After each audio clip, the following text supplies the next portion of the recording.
Hello, Forecaster here again, and we are back for episode 139.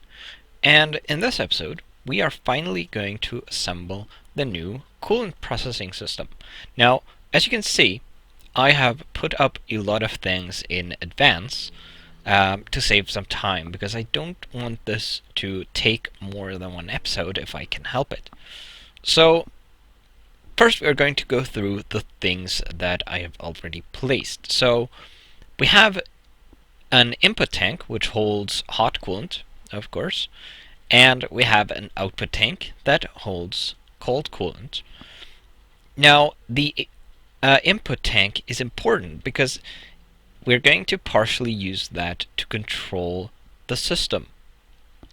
Or rather, we're going to use this to control the reactor. So we have a gate here, and when the tank fills up, it is going to output a redstone signal. When it goes beneath 25%, it is going to output another redstone signal. And these are going to toggle the toggle latch here, hopefully. I have not tested this, which controls this controller box, which, as we know, is connected to the reactor along with these other boxes here. So currently, since the tank is below 25%, we have this output active. Actually, I realize I need an OR gate here, because I have two actions that are the same, and in an AND gate, both of these needs to be true for any of these to output a redstone signal. But these two are mutually exclusive, so that's never going to happen. So I'm going to have to replace this with an OR gate later, but that isn't important right now. So currently the reactor would be on. Then once this buffer tank fills up, it will stop, because the top action will output a redstone signal, which will toggle the latch, which will turn this controller box off. So from the input tank with our hot coolant, we have an emerald fluid pipe, of course, and this is going to take hot coolant from the tank and pump it over here. Now over here we have a Railcraft tank. On the sides we have two liquid hoppers. Now the reason for this is that we are going to use a steam generator. The steam generator requires 200 heat units per tick to operate if we are producing high pressure steam or superheated steam, which we are going to be. So we need two liquid heat exchangers. We are going to place these now. So we're going to place one right there, and it's going to, the heat output is facing us this way. Then we are going to place the other one this way. Now these will output their heat into the steam generator, which we are putting right in the middle here. Now this we are going to set to 221 bar, and we're going to set the water input to 1 millibucket per tick. Now the pressure means that this is going to be forced to produce superheated steam. If we left it, if it's beneath 221 bar, it is going to produce normal steam. And if you want to produce normal steam, you'll want to leave it at 0 probably. So next, whoops, did not mean to walk off there really. We are going to want our two kinetic steam generators. And we're going to put those facing this way, on top of each other like this. Now, the steam generator down here, which is essentially a boiler, is going to output the steam it produces, or whatever its output is, to the closest block with a fluid tank that will accept it. Now, the liquid heat exchangers only accept hot coolant or lava as their inputs, as far as I'm aware. They will not. They will at least not accept steam or superheated steam. So, the only valid input is going to be the kinetic steam generator up here. Now, this steam generator is going to get superheated steam. We are going to put a turbine in here, which I'm making the steel for right now. Then that superheated steam is going to cool down. It's going to turn into regular steam. This is going to produce kinetic energy, which is going to be output on this side here. Now we're going to put one of these, a fluid ejector upgrade, in this, set to output to the top side, and it goes in here. This is going to force the normal steam up into this kinetic steam generator, which is going to produce more kinetic energy from that steam. So we're going to process the steam twice. Now, you can produce normal steam here and only have a single kinetic steam generator. This one is going to output water. We're going to have a look at that soon. But unfortunately, doing this actually produces slightly less power than just using a liquid heat exchanger and a Stirling heat generator. So we are going to go for the superheated steam for that reason. Now we also have a condenser. The condenser goes here, and you can see that I've already prepared the output pipes. It is going to go here next to this kinetic generator, and the condenser sits next to the kinetic generator, and it will absorb or take extra steam from here and condense it back into water. Now we want both of these, again didn't mean to fall off, but whatever, to output to this side into these pipes. So to ensure that, we're going to put fluid ejector upgrades there and here, set to the south side, which I got by shift right clicking this side of the block, the output face. Now here we have a tank that is full of distilled water, which I've gotten from my solar distillers up on top of the surface, of course. We have another emerald extraction pipe, fluid of course, that will take the water from this tank and input it into the steam generator. We are going to need another Tarctic gate. We're going to borrow this one just to demonstrate. So we set this to energy pulse and then turn that on. You can see that yes, right. You can see that the input tank is filling up.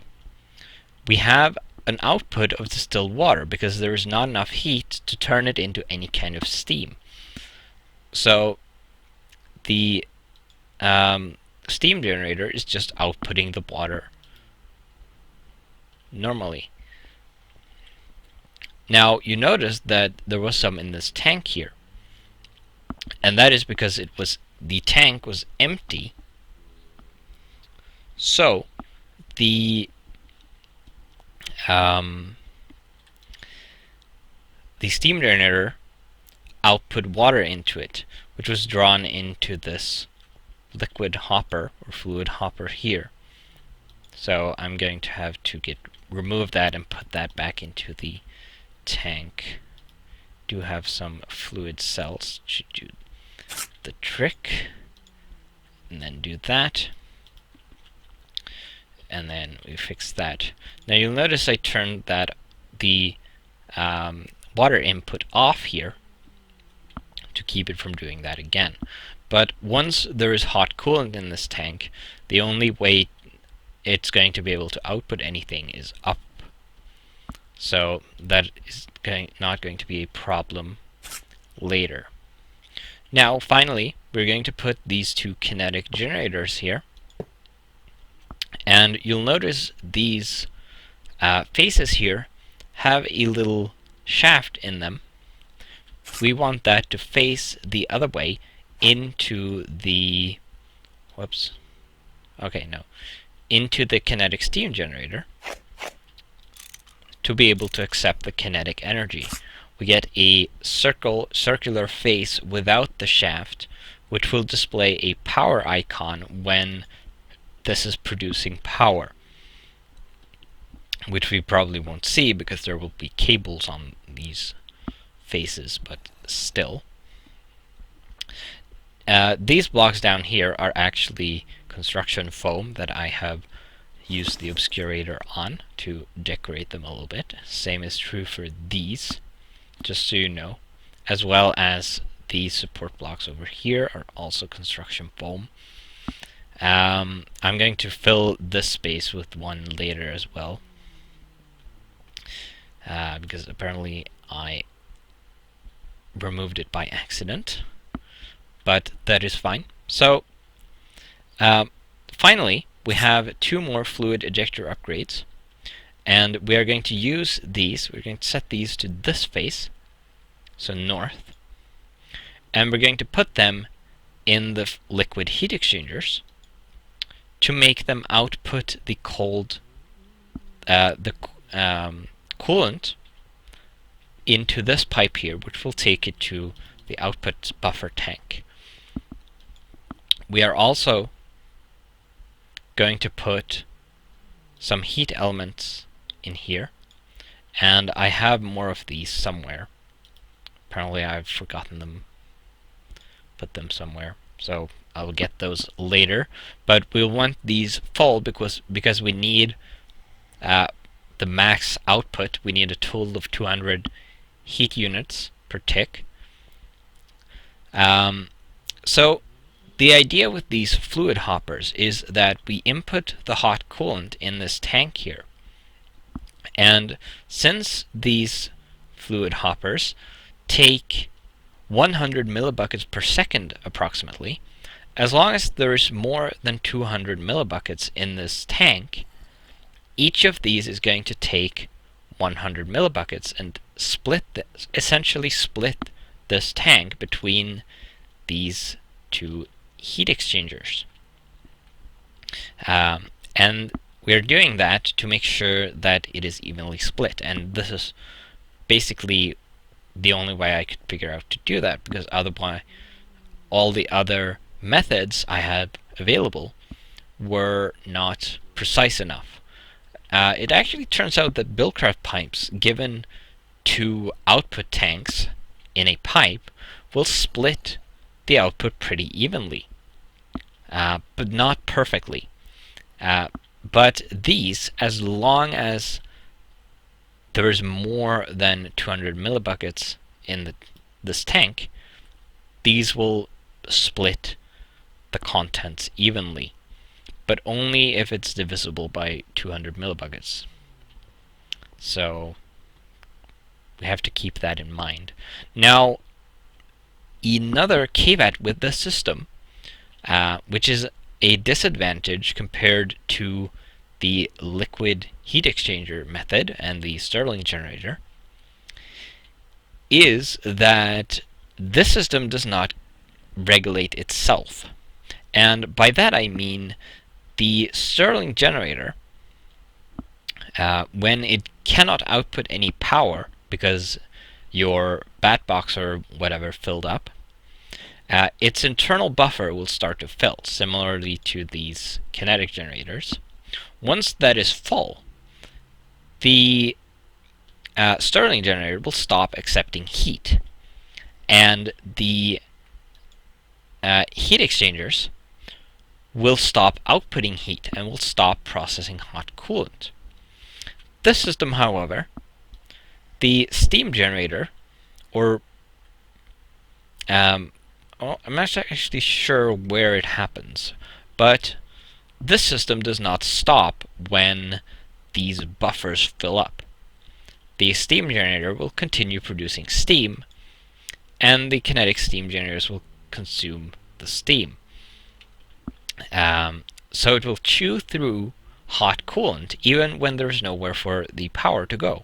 So we need a way to control the system to ensure that it only runs when we actually need the power. So I've made an MFE, a brand new one, and I'm going to put that there. We're going to take a cobblestone pipe, and we're going to take these gates. I'm going to put the cobblestone pipe here, and I'm probably going to put the gate on this side. Now, if we look through the actions or triggers, not actions, we can see that we have some that let us tell how much power is in this MFE. And the reason it's an MFE is that I want the higher output. I want more than 32 energy units per tick. So we're going to say capacitor full, and then we're going to take these red pipe wires. We need to put those on there. And when the capacitor is full, I want it to output a red pipe signal. I'm going to lead this over here, and I'm going to put a gate here and one here.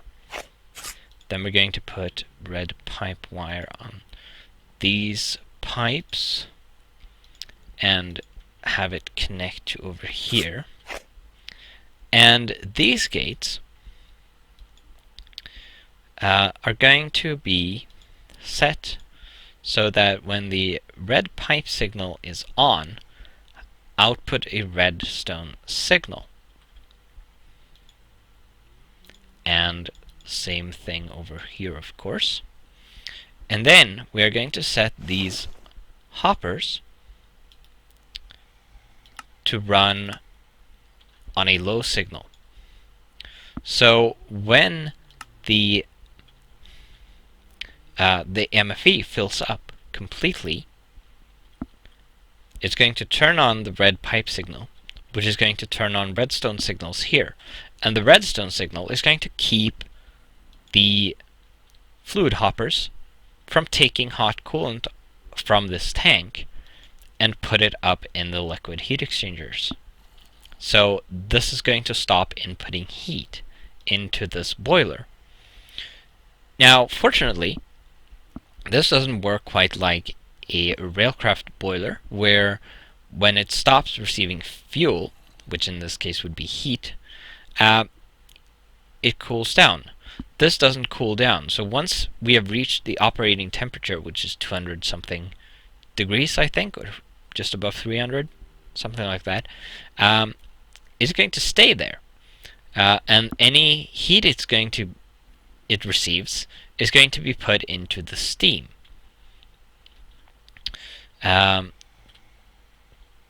So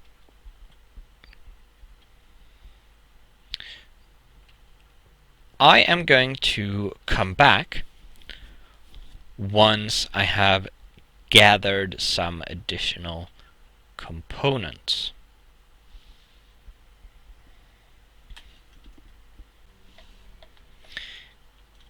And we are back, and I have converted the gate to a gold ore gate instead. What you do, you do that in an integration table by combining the gate with a redstone chip. So let's try this again. We want tank full and contains less than 200 or 25%, like so. So now the reactor should actually be running, because I went into the reactor and re-enabled the input receiver box. So we should be seeing coolant come in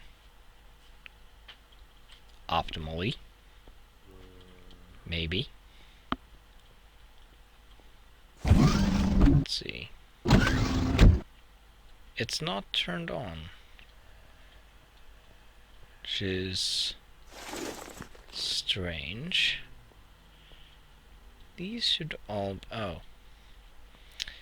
This might be the input from upstairs. Not entirely sure, because I don't think it is the heat safety shutoff, because if it was, we would be hearing an alarm, I think. Pretty sure I put an alarm on that. Yeah, it's not this one. And there's an alarm. So it has to be the power level shut off upstairs, which we can technically disable now because... oh great, I'm starving. Because we don't need it anymore. I don't think I can disable this. I am going to have to take my crowbar and remove it. Because I remember if I don't use the crowbar, I will lose the box, which I don't want. So now we should be getting coolant in, and once the tank fills up, like I said before, the reactor should shut down.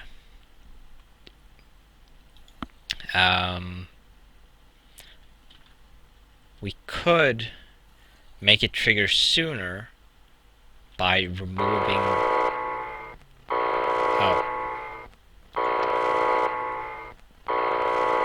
oh dear.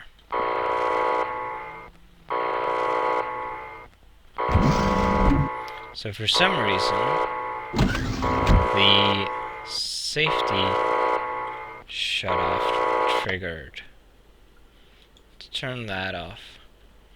So something went wrong in here. Oh. We don't have any cold coolant. Where's all my coolant gone?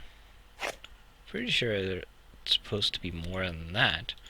And I'm going to need another...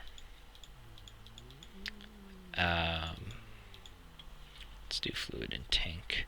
I'm going to need another... what's it called? Another autarkic gate, and I'm going to have to make more coolant.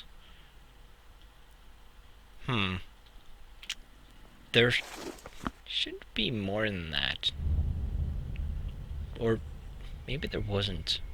I'm going to have to make more anyway. Enough to make sure there is enough to keep everything going, because as you saw, when the reactor runs without any coolant, it has nowhere to dump the heat, so the heat stays in the reactor and it starts to overheat. Fortunately, I have a good fail-safe system, which I set up quite a while ago, so we're going to leave this off for now. We can probably test this in the next episode, and I'll make some more coolant off camera.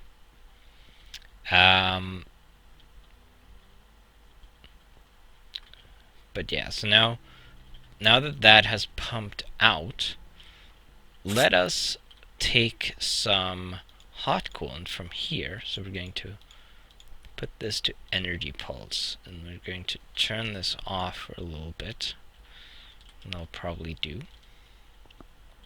And that is going to put some hot coolant in here. Oh. Ah, right. Yes. So, as you saw, the coolant got put into the heat exchangers, although one of them got more than the other, because these redstone signals were off. I'm probably going to want a manual shut off here. So I'm going to want a quartz gate or something like that here, so I can have a well, I guess I could also just put another gate on this line, except I've run out of gates. Great. Well, whatever. So this doesn't really matter right now, because the heat that goes in, which have gone in, is just going to go towards... Oh, does it actually cool down now? What if I do that? Then it stops. Right. So that's why. So I'm not sure if that's a bug or not that it does that. But I'm going to leave it like that to avoid losing energy. That is going to put water into here, though. Just going to fill this up, but that doesn't really matter. So I guess this is going to take more than one episode, because I'm going to have to do some stuff off camera, make some more components, find the rest of my heat conductors. I have to remember to look for those. Make the rotors for the generators. The steel is not ready yet, I don't think. I'm going to have to make some more basic gates, and put an Antarctic upgrade on one of them. And yeah, and I'm starving, so I'm going to end the episode here, go get something to eat, and then get to work on the remaining components. And we'll be back in the next episode to finish this and test it. I'm also going to make more coolant, of course, so that we can run the system properly. So, I will see you then.